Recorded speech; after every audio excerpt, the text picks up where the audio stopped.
Magandang Balita, Biblia. Juan Kapitulo 11 versikulo 38 hanggang 44. Muling binuhay si Lazaro. Muling nabagbag ang kalooban ni Jesus pagdating sa libingan.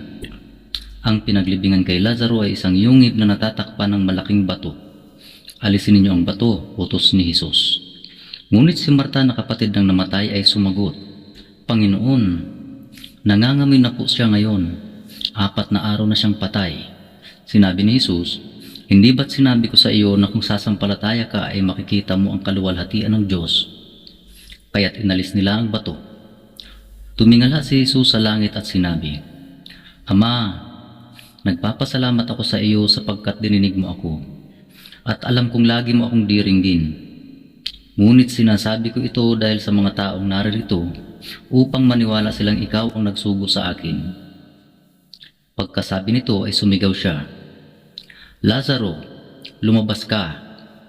Lumabas nga si Lazaro na nababalot ng telang panlibing ang mga kamay at paa. May nakabalot ding tela sa mukha niya.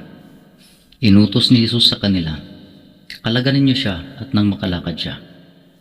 Susunod, Juan Kapitulo 11, versikulo 45 hanggang 57. Ang balak laban kay Jesus.